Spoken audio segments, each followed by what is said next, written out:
Sunday suspense, শুধুমাত্র radio Mirchi 98.3 FM A. It's hot. Bangla সাহিত্যের রোমাঞ্চকর কিছু গল্প দিয়ে সাজানো আমাদের এই বিশেষ নিবেদন সানডে সাসপেন্স। আজ আপনার জন্য হেমেন্দ্র কুমার রায় লেখা মিসেস কুমুদিনী চৌধুরী। হেমেন্দ্র কুমার রায় জন্মেছিলেন 1888 সালে। কিশোরদের জন্য লিখে গেছেন অনেক রহস্য, অ্যাডভেঞ্চার, অলৌকিক এবং ভৌতিক গল্পেও তার জুড়ি মেলা ভার। তার মৃত্যু হয় 1963 সালে। আজকের গল্পটি আমরা নিয়েছি পত্রভারতী থেকে প্রকাশিত হেমেন্দ্র কুমার রায়ের কিশোর ভৌতিক সমগ্র সংকলনটি থেকে। প্রধান চরিত্রে লেখক অমূল্যবাবু, গোবিন্দ ডাক্তার, বুড়ো মালি এবং মিসেস কুমুদিনী চৌধুরী। গল্প পাঠে মীর, কুমুদিনী চৌধুরীর ভূমিকায় ইন্দ্রাণী, গল্পের সূত্রধার দীপ। শুরু হচ্ছে মিসেস কুমুদিনী চৌধুরী।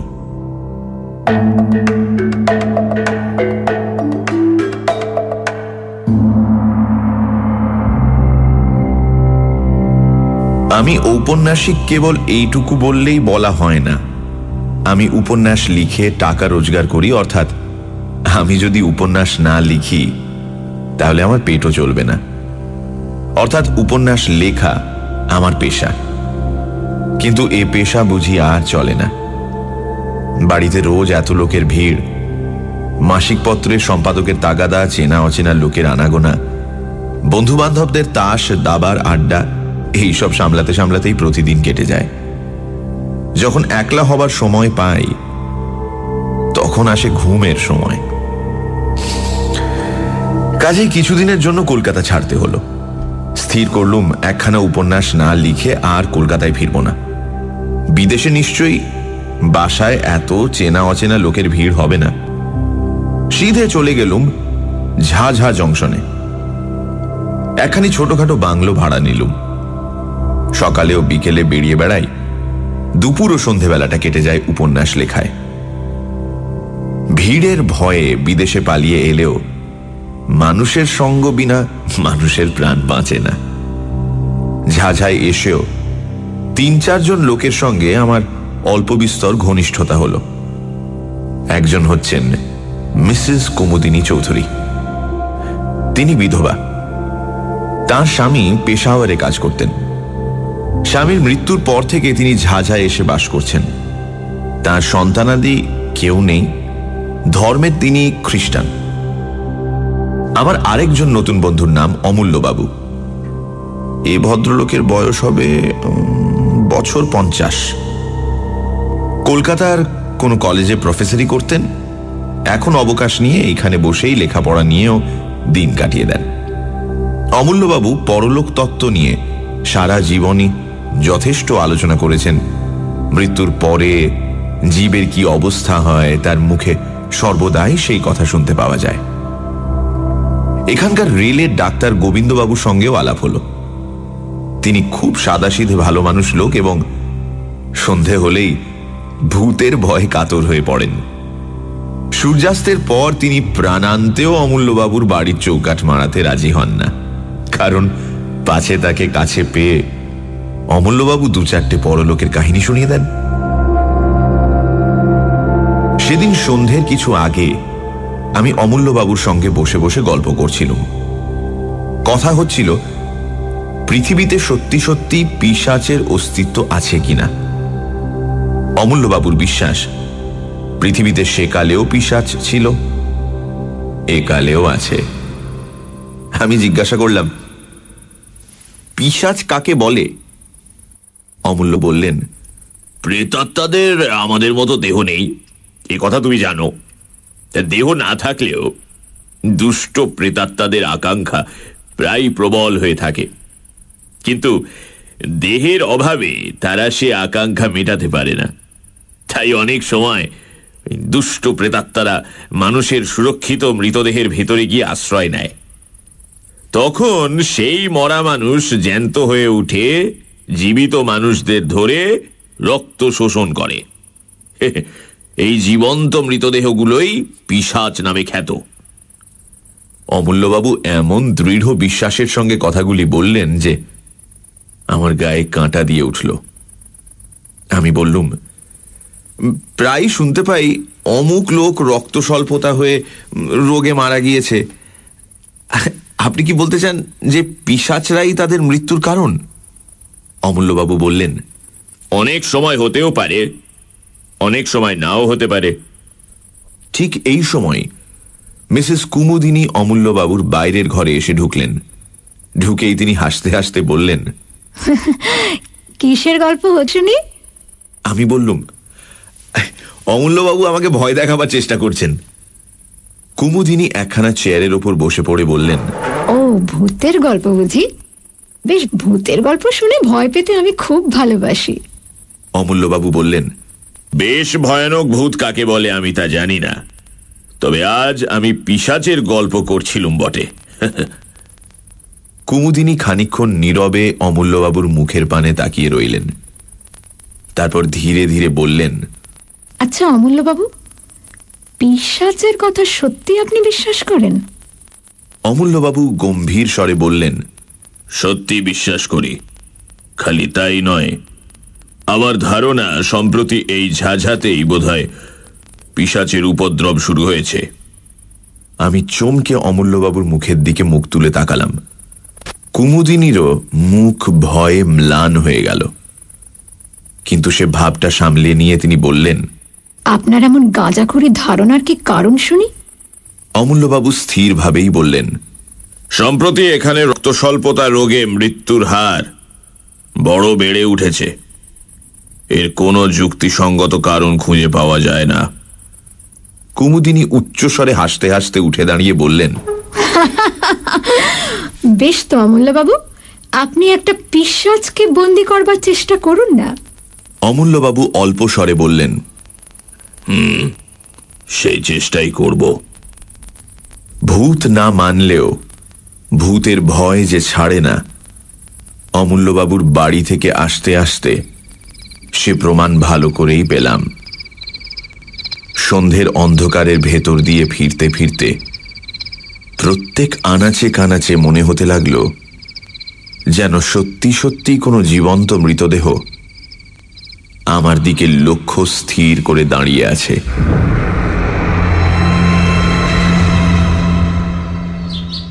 অমূল্যবাবু প্রতিদিন সকালে আমার বাসায় এসে চা পান করতেন।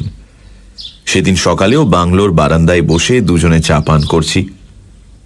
এমন সময় দেখলুম সামনের পথ দিয়ে ডাক্তার গোবিন্দবাবু কোথায় যাচ্ছেন। আমি চেঁচিয়ে তাকে এক পেয়ালা চা পান করবার জন্য আহ্বান করলুম। গোবিন্দবাবু, আর চা খেয়ে যান। গোবিন্দবাবু কাছে এসে বললেন, চা পান করতে রাজি আছি, কিন্তু ভায়া শিগগির, আমার একটুও দেরি করবার সময় নেই। আমি বললুম, কেন আপনার এত তাড়াতাড়ি কিসের? গোবিন্দবাবু বললেন, মিসেস কুমুদিনী চৌধুরীর মালির ছেলের ভারী অসুখ, বোধহয় বাঁচবে না। জিজ্ঞাসা করলুম, কি অসুখ? গোবিন্দবাবু বললেন, রক্ত স্বল্পতা, অর্থাৎ অ্যানিমিয়া। অমূল্যবাবু চা পান করতে করতে হঠাৎ পেয়ালাটা টেবিলের ওপর নামিয়ে রেখে বললেন, ডাক্তার, ঝাঝায় এত অ্যানিমিয়ার বাড়াবাড়ির কারণ কি বলতে পারেন? গোবিন্দবাবু বললেন, না, কিন্তু এই রোগের এতটা বাড়াবাড়ি দেখে আমি অত্যন্ত আশ্চর্য হয়ে গেছি। অমূল্যবাবু চেয়ার ছেড়ে উঠে দাঁড়িয়ে বললেন, মিসেস কুমুদিনী চৌধুরীর মালির ছেলে আমি জানি, তার মানে গদাধরকে। সে রোজ আমাকে ফুল দিয়ে যায়। 3 দিন আগেও তাকে আমি দেখেছি। জোয়ান সমত্ব ছেলে। আর তুমি বলছো ডাক্তার এরই মধ্যে তার অবস্থা খারাপ হয়ে পড়েছে? অ্যানিমিয়া রোগে এত তাড়াতাড়ি কারুর অবস্থা খারাপ হয় না। চলো ডাক্তার, তোমার সঙ্গে আমরাও গিয়ে গদাধরকে একবার দেখে আসি।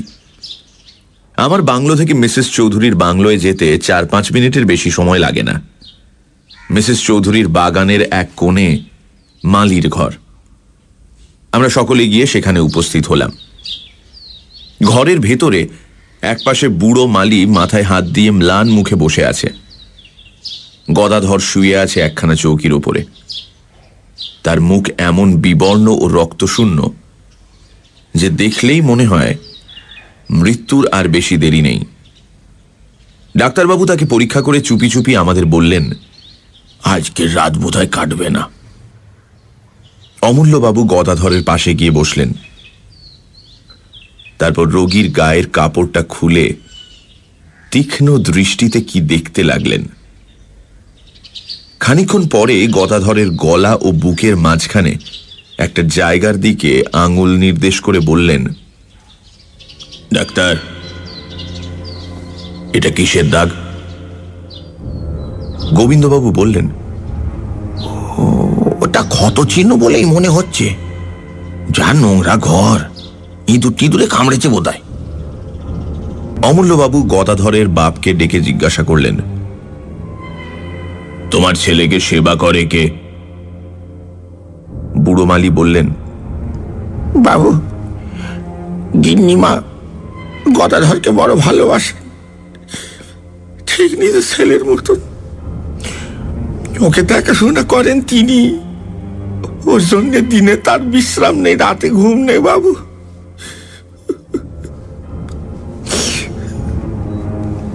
অমূল্যবাবু উঠে দাঁড়িয়ে দৃঢ় স্বরে বললেন, রোগীর ভালো রকম যত্ন সেবা হচ্ছে না।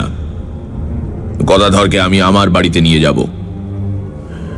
ডাক্তার, তোমার রেলের 2-4 জন কুলিকে ডাকো। গদাধরকে তারা এক্ষুনি আমার বাড়িতে নিয়ে চলুক। আমার বিশ্বাস একে আমি নিশ্চয়ই বাঁচাতে পারবো। অমূল্যবাবুর এই অদ্ভুত বিশ্বাসের কারণ কি আমরা বুঝতে পারলাম না। রোগ হয়েছে রোগীর দেহে, এ বাড়ি থেকে ও বাড়ি নিয়ে গেলে তার কি উপকার হতে পারে? যাক, কথাই কাজ করা হলো। গদাধরকে যখন বাগানের ভেতর দিয়ে নিয়ে যাওয়া হচ্ছে, সেই সময় মিসেস কুমুদিনী তার বাংলোর বারান্দায় দাঁড়িয়েছিলেন। আমাদের দেখে নেমে এসে তিনি বিস্মিত স্বরে বললেন, এ কি ব্যাপার? গদাধরকে কোথায় নিয়ে যাওয়া হচ্ছে? অমূল্যবাবু বললেন, আমার বাড়িতে। এখানে ও ঠিক মতো সেবা আর চিকিৎসা হচ্ছে না। কুমুদিনীর 2 চোখে একটা ক্রোধের ভাব ফুটে উঠেই আবার মিলিয়ে গেল। ধীরে ধীরে তিনি বললেন, বেশ, আপনারা যা ভালো বোঝেন করুন। গদাধরের আরাম হলে আমার যে খুশি আর কেউ হবে না।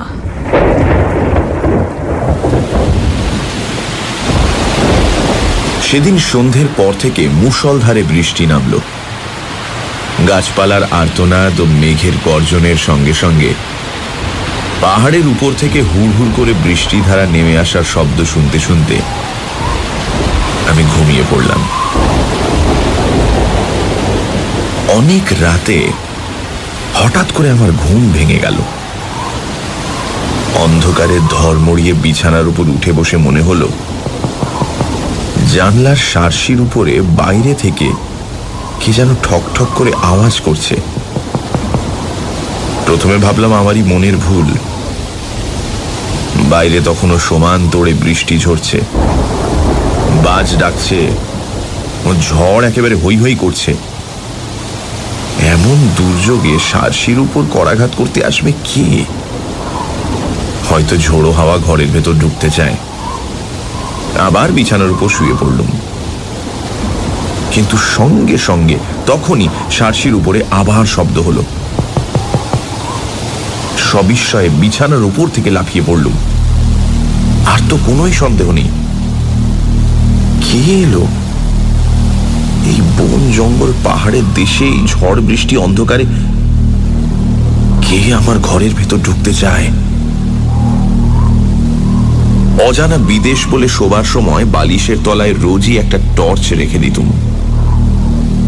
টপ করে তুলে নিয়ে জেলে জানলার উপরে আলোটা ফেললুম, আর সেই তীব্র আলোকে দেখলুম বন্ধ শার্সির উপরে 2 হাত ও মুখ রেখে দাঁড়িয়ে আছে এক অদ্ভুত মূর্তি।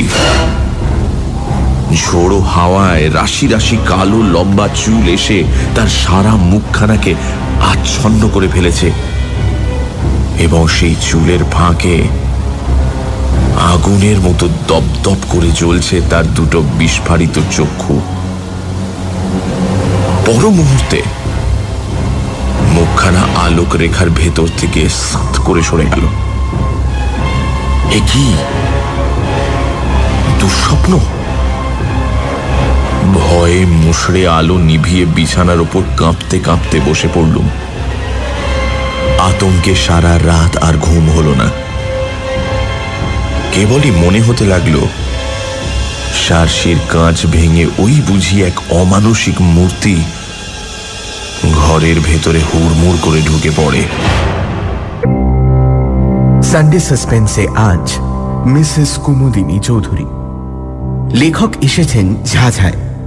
সেখানে তার সঙ্গে আলাপ হয় অমূল্যবাবুর, যিনি পরলোক তত্ত্ব চর্চা করেন। অমূল্যবাবুর ধারণা ঝাঝাতে ইদানিং পিশাচের উপদ্রব শুরু হয়েছে এবং সেই কারণেই অ্যানিমিয়ায় সেখানে বেশ কিছু লোকের মৃত্যু ঘটেছে। মিসেস কুমুদিনী চৌধুরীকে সেই কথা বলাতে তিনি বললেন, তাহলে অমূল্যবাবু একটা পিশাচকে বন্দি করবার চেষ্টা করে দেখুন। ইতিমধ্যে মিসেস চৌধুরীর বাড়ির মালির ছেলে গদাধর অসুস্থ হয়ে পড়ল। অমূল্যবাবু তাকে নিজের বাড়িতে নিয়ে এলেন। সে রাতে প্রচণ্ড ঝড় বৃষ্টির মধ্যে লেখক দেখলেন তার জানলায় কে ঠকঠক করছে। টর্চ ফেলে দেখলেন একটা ভয়ঙ্কর মূর্তি। তারপর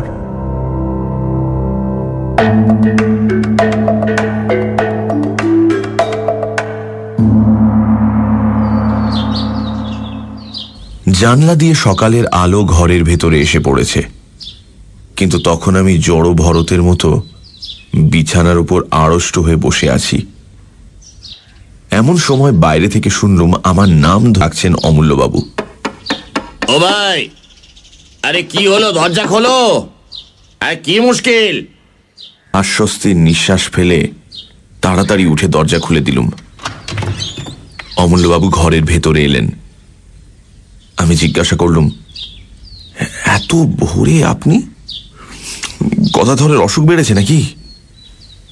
অমূল্যবাবু বিছানার উপর উঠে বসে হাসি মুখে বললেন, অসুখ বেড়েছে কি, এই অল্প সময় গদাধর প্রায় সেরে উঠেছে। আমি সবিস্ময়ে বললুম, বলেন কি? কি করে সারল? অমূল্যবাবু বললেন, গদাধরের কোনো অসুখ তো হয়নি, সে পড়েছিল পিশাচের পাল্লায়। চেষ্টা করেও আমি হাসি থামাতে পারলুম না। কৌতুক ভরে বললুম, আপনি কি চারিদিকেই এখন পিশাচের স্বপ্ন দেখছেন? হ্যাঁ?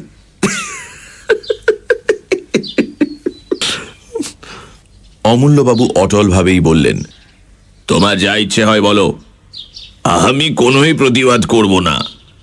গদাধর কেন বেঁচেছে জানো?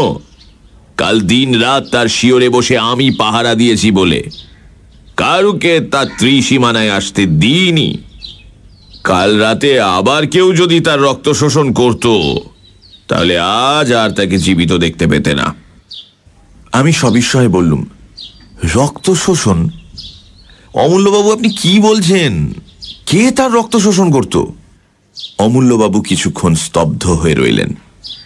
তারপর ধীরে ধীরে বললেন, তোমার ও কথার কোনো জবাব আগে আমি দেব না। কাল রাতে আমি সচক্ষে কি দেখেছি তোমার কাছে আগে সেই কথাই বলতে চাই। তুমি জানো আমার বাড়ি দোতলা। গদাধরকে আমি দোতলার ঘরেই শুইয়ে রেখেছিলুম পাহারা দেবার জন্যে।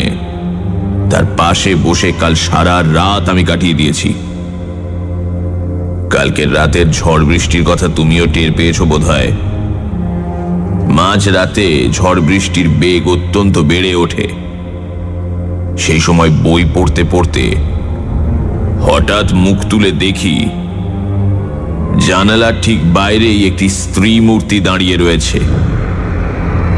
দোতলার ঘর, মাটি থেকে সেই জানালাটা অন্তত 20 ফুট উঁচু। সেখানে কোনো স্বাভাবিক মানুষের মূর্তির আবির্ভাব যে সম্ভবপর নয়, এ কথা তুমি বুঝতেই পারছো। আমি অবাক হয়ে তার দিকে খানিকক্ষণ তাকিয়ে রইলুম।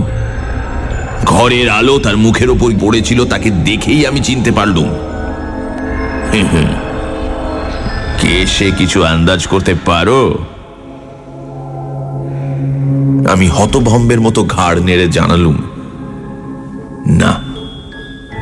অমূল্যবাবু বললেন, সে মূর্তি হচ্ছে মিসেস কুমুদিনী চৌধুরীর। কুমুদিনী খুব হাসি মুখে আমার দিকে তাকিয়েছিলেন। আমি তাকে দেখেই উঠে দাঁড়ালুম। তারপর সার্সি খুলে খড়খড়ির পাল্লা দুটো বন্ধ করে দিলাম সজোরে।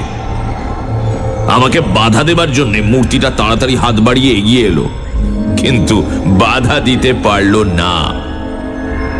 আমার মনে হলো জানলা বন্ধ করবার সময় তার ডান হাতখানা পাল্লার তলায় পড়ে চেপটে গেল। তারপরও জানলার উপরে আরো কয়েকবার করাঘাতের শব্দ শুনতে পেয়েছি, কিন্তু সেদিকে আমি আর ভ্রুক্ষেপও করলাম না। এখন বলো, আমার কথা পাগলের গল্পের মতো মনে হচ্ছে? হ্যাঁ,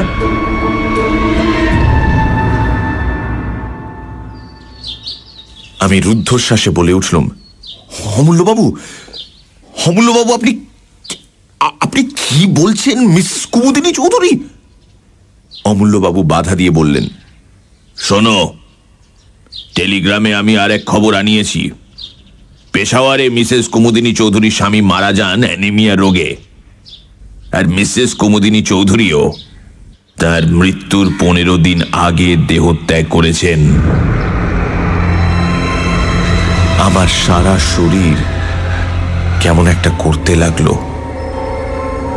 টেবিলের একটা কোণ ধরে তাড়াতাড়ি চেয়ারের উপর বসে পড়লুম।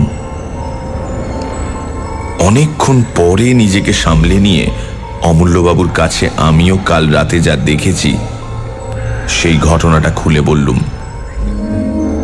অমূল্যবাবু কি একটা বলতে যাচ্ছিলেন, কিন্তু হঠাৎ দরজার দিকে তাকিয়ে থেমে গেলেন। ফিরে দেখলুম বাংলোর সিঁড়ি দিয়ে বারান্দায় এসে উঠলেন মিসেস কুমুদিনী চৌধুরী। তাকে দেখেই সবার আগে আমার চোখ পড়ল তার ডান হাতের দিকে। তার ডান হাতে ব্যান্ডেজ বাঁধা। কুমুদিনীও আসতে আসতে অমূল্যবাবুকে আমার ঘরে দেখেই থমকে দাঁড়িয়ে পড়লেন। তার মুখে চোখে এমন একটা অমানুষিক বিশ্রী ভাব জেগে উঠল, যা কোনোদিন কোনো মানুষেরই মুখে আমি লক্ষ্য করিনি। তারপরেই দিকবিদিক জ্ঞান হারিয়ে তীরের মতন তিনি বারান্দার উপর থেকে নেমে গেলেন এবং সেই রকম বেগেই সামনের দিকে ছুটে চললেন। আমি দ্রুত পদে এগিয়ে গিয়ে চেঁচিয়ে উঠলুম, মিসেস চৌধুরী, সাবধান! Train, train! মিসেস চৌধুরী, আরে মিসেস চৌধুরী, সাবধান! ট্রেন! কিন্তু আমার মুখের কথা মুখেই রইল। আমার বাংলোর সামনে দিয়ে যে রেলপথ চলে গেছে, কুমুদিনী তার উপরে গিয়ে দাঁড়াতে না দাঁড়াতেই একখানা ইঞ্জিন হুড়মুড় করে একেবারে তার দেহের উপরে এসে পড়ল। ভয়ে আমি দু চোখ বুজে ফেললুম। সঙ্গে সঙ্গে শুনলুম তীক্ষ্ণ এক মর্মভেদী আর্তনাদ। তারপরেই সব স্তব্ধ। খানিকক্ষণ আচ্ছন্নের মতন দাঁড়িয়ে রইলুম। আমার চারিদিকে পৃথিবী যেন ঘুরতে লাগলো এবং সেই অবস্থাতেই শুনলুম অমূল্যবাবু বলছেন, স্থির ও ভাই, স্থির হও। ট্রেনে চাপা পড়লো ও কোনো মানুষের দেহ নয়, ও হচ্ছে কোনো পিশাচের আশ্রিত দেহ। ঝাঝার গোরস্থানে মিসেস কুমুদিনী চৌধুরীর দেহ কবর দেওয়া হল। তারপর মাসখানেক কেটে গেল। এই ভীষণ ঘটনার ছাপ আমাদেরও মনের উপর থেকে ধীরে ধীরে অস্পষ্ট হয়ে আসতে লাগলো। কিন্তু এই ঘটনার সঙ্গে জড়িত একটা বিষয় সম্বন্ধে এখনো আমাদের মনের ধাঁধা ঘুচল না। ঝাঝার রক্ত স্বল্পতা রোগের বাড়াবাড়ি এখনো কমল না কেন, তাই নিয়ে প্রায়ই আমাদের মধ্যে আলোচনা হয়। অমূল্যবাবু পর্যন্ত ধাঁধায় পড়ে গেছেন। তিনিও মাঝে মাঝে আশ্চর্য হয়ে বলেন, তাই তো হে, রক্ত স্বল্পতার রোগটা এখানে সংক্রামক হয়ে দাঁড়ালো নাকি? এর কারণ তো কিছুই বোঝা যাচ্ছে না। কিছুদিন পরে একদিন নদীর ধার থেকে ফিরতে আমার রাত হয়ে গেল। সে রাতটা ছিল চমৎকার। পরিপূর্ণ পূর্ণিমা নদীর জলকে যেন মেজে ঘষে রূপোর মতো চকচকে করে তুলেছে এবং চারিদিক ধপধপ করছে, প্রায় দিনের বেলার মতো। এই পূর্ণিমার শোভা দেখবার জন্যই এতক্ষণ আমি নদীর ধারে অপেক্ষা করছিলাম। বিভোর হয়ে চারিদিকে তাকাতে তাকাতে বাড়ির পথে ফিরে আসছি। গভীর স্তব্ধতার ভেতরে ঝিঝি পোকার ডাক ছাড়া আর কোনো কিছুরই সাড়া পাওয়া যাচ্ছে না। পথও একান্ত নির্জন। প্রাণে হঠাৎ গান গাইবার স্বাদ হলো। এমন রাতের সৃষ্টি তো গান গাইবার জন্যই, কিন্তু গান গাইবার উপক্রম করতেই সামনের দিকে তাকিয়ে যা দেখলুম, তাতে আমার বুকের রক্ত যেন হিম হয়ে গেল। পথের একটা মোড় ফিরে প্রায় আমার সামনে এসে দাঁড়ালেন মিসেস কুমুদিনী চৌধুরী। আমার দেখবার কোনো ভুল হয়নি। তেমন উজ্জ্বল পূর্ণিমায় ভুল হবার কোনো সম্ভাবনাই ছিল না। ভাগ্যে কুমুদিনী অন্যদিকে তাকিয়েছিলেন, তাই আমাকে তিনি দেখতে পেলেন না। আমি তাড়াতাড়ি একটা গাছের আড়ালে সরে গেলুম। কুমুদিনী সেই পথ ধরে একদিকে অগ্রসর হলেন। আমি স্তম্ভিত চোখে লক্ষ্য করলুম তার দেহ যেন মাটির উপর দিয়ে পা ফেলে হেঁটে যাচ্ছে না, শূন্য দিয়ে ভেসে যাচ্ছে একখানা মেঘের মতন। পথের বাঁকে সেই অদ্ভুত ভীষণ মূর্তি অদৃশ্য হয়ে গেল এবং আমিও ছুটতে লাগলুম রুদ্ধশ্বাসে, আতঙ্কে ও বিস্ময়ে বিহ্বল হয়ে। ছুটতে ছুটতে একেবারে অমূল্যবাবুর বাড়িতে। অমূল্যবাবু বৈঠকখানায় একা বসে বই পড়ছিলেন। হঠাৎ আমাকে সেইভাবে সেখানে গিয়ে পড়তে দেখে নির্বাক বিস্ময়ে আমার দিকে মুখ তুলে তাকিয়ে রইলেন। আমি প্রায় রুদ্ধস্বরে বলে উঠলাম, মিসেস চৌধুরী, মিসেস চৌধুরী। অমূল্যবাবু, এইমাত্র মিসেস চৌধুরীর সঙ্গে আমার দেখা হলো। অমূল্যবাবু সিধে হয়ে দাঁড়িয়ে উঠে বললেন, তার মানে? আমি হাঁপাতে হাঁপাতে বললুম, নদীর পথ দিয়ে ফিরে আসছিল মিসেস কুমুদিনী চৌধুরী। প্রায় আবার পাশ দিয়ে এই মাত্র চলে গেলেন অমূল্যবাবু। তুমি ঠিক দেখেছ? আপনাকে যেমন ঠিক দেখছি তাকেও ঠিক তেমনই দেখেছি। ওঠো ওঠো, আর দেরি নয়, এক্ষুনি আমার সঙ্গে চলো। এখন কোনো কথা জিজ্ঞাসা করো না, চলো। অমূল্যবাবু হাত ধরে আমাকে টেনে নিয়ে দ্রুত পদে ঘর থেকে বেরিয়ে এলেন। তারপর বাগানের কোণ থেকে একটা শাবল ও একখানা কোদাল তুলে নিয়ে কোদালখানা আমার হাতে দিয়ে বললেন, এসো। আমি যন্ত্রচালিতের মতন তার সঙ্গে চললুম।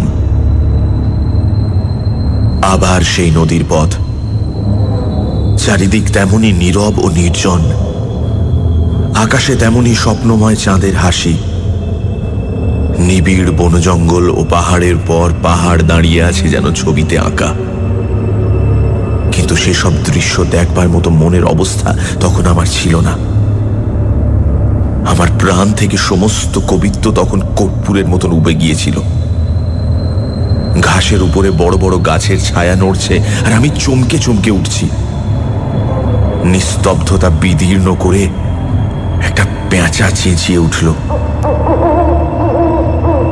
শিউরে উঠে আমি ভাবলুম, ঝোপে ঝাড়ে আড়ালে আবছায়ায় যেসব অশরীরী দুষ্ট আত্মা রক্ত তৃষ্ণায় উন্মুখ হয়ে আছে, ওই নিশাচর পাখিটা যেন তাদেরই সাবধান করে জানিয়ে দিল, তোমরা প্রস্তুত হও, পৃথিবীর শরীরী প্রাণী আসছে।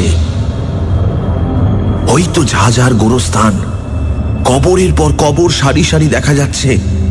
তাদের উপরে ইটের বা পাথরের গাঁথুনি পাশ থেকে নদীর জলের তান ভেসে আসছে অশ্রান্ত তালে। আমার মনে হলো এতক্ষণ এইসব কবরের পাথরের উপর যেসব ছায়া দেহ বসে বসে রাত্রি যাপন করছিল, আচম্বিতে জীবিত মানুষের আবির্ভাবে অন্তরালে গিয়ে নদীর সঙ্গে স্বর মিলিয়ে তারা ভয়াবহ কানাকানি করছে। একটা ঝোপের ভিতরে আমাকে টেনে নিয়ে গিয়ে অমূল্যবাবু বললেন, এইখানে স্থির হয়ে লুকিয়ে বসে থাকি, এসো, সাবধান, কোনো কথা কইও না। সারা রাত সেইখানে আড়ষ্ট হয়ে দুজনে বসে রইলুম। সেদিনকার সেই রাতটাকে আর পৃথিবীর রাত বলে মনে হলো না। এই লোকে থেকেও আমরা যেন পরলোকের বাসিন্দা হয়েছি। চাঁদ পশ্চিম আকাশের শেষ প্রান্তে, পূর্ব দিকে ধীরে ধীরে যেন মৃত রাত্রির বুকের রক্ত ঝরে পড়তে লাগলো। ভোর হচ্ছে। হঠাৎ অমূল্যবাবু আমার গা টিপলেন। চমকে ফিরে দেখি নিবিড় বনের ভেতর থেকে মেঘের মতো গতিতে এক অপার্থিব নারী মূর্তি বাইরে বেরিয়ে আসছে। মিসেস কুমুদিনী চৌধুরী। অমূল্যবাবু আমার কানে কানে বললেন, আজকে রাতের মতো পিশাচীর রক্ত পিপাসা শান্ত হল। মিসেস চৌধুরীর দেহ ধীরে ধীরে গোরস্থানের ভেতর গিয়ে ঢুকল। একটা কবরের ওপরে গিয়ে এক মুহূর্ত স্থির হয়ে দাঁড়ালো। তারপর আচমকা শূন্যে দুই হাত তুলে এমন প্রচন্ড তীক্ষ্ণ স্বরে হি হি হি হি হি করে অট্টহাস্য উঠল যে আমার সমস্ত বুকটা যেন বরফের মতো ঠান্ডা হয়ে গেল। সে কি পৈশাচিক শীতল হাসি! তারপর দেখলুম তার দেহটা ধীরে ধীরে মাটির ভেতর নেমে যাবে। তার খানিক পরেই সে একেবারেই অদৃশ্য হয়ে গেল। পূব আকাশে সূর্যের প্রথম ছটা জেগে উঠল। অমূল্যবাবু এক লাফে উঠে দাঁড়িয়ে বললেন, আর অপেক্ষা নয়, শিগগির আমার সঙ্গে এসো। আমরা মিসেস চৌধুরীর কবরের উপরে গিয়ে দাঁড়ালুম। অমূল্যবাবু বললেন, আমি শাবল দিয়ে মাটি খুঁড়ি আর তুমি কোদাল দিয়ে মাটি তোলো, চলো। তার এই অদ্ভুত আচরণের কারণ কি জিজ্ঞাসা করলুম না, কারণ আমি তখন আচ্ছন্নের মতো ছিলুম। তিনি যা বলেন আমি তাই করি।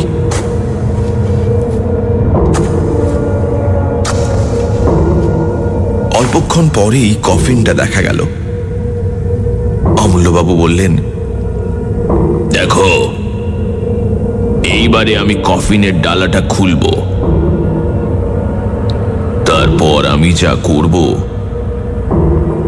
তুমি তাতে আমাকে বাধা দিও না। শুধু এইটুকু মনে রেখো, কফিনের ভেতরে যে দেহ আছে সেটা কোনো মানুষের দেহ নয়। অমূল্যবাবু দুই হাতে টেনে কফিনের ডালাটা খুলে ফেললেন। আমি স্তম্ভিত চোখে দেখলাম কফিনের ভেতর শুয়ে আছে মিসেস কুমুদিনী চৌধুরীর পরিপূর্ণ দেহ। সে দেহ দেখলে মনে হয় না তা কোনোদিন ট্রেনে কাটা পড়েছিল। সেটা 1 মাস আগে কবর দেওয়া কোনো গলিত মৃতদেহ নয়। তার তাজা মুখ অত্যন্ত প্রফুল্ল ও তার ঠোঁটের চারপাশে তরল রক্তধারা লেগে রয়েছে। এবং তার জীবন্ত চোখ দুটো সহাস্য দৃষ্টিতে আমার মুখের দিকে তাকিয়ে আছে। অমূল্যবাবু 2 হাতে শাবলটা হঠাৎ মাথার উপর তুলে ধরলেন, তারপর সজোরে ও সবেগে শাবলটা মৃতদেহের বুকের ওপর বসিয়ে দিলেন।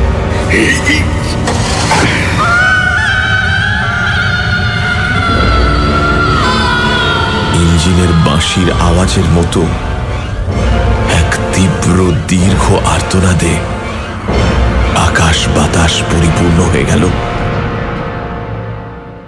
তারপর সব চুপচাপ।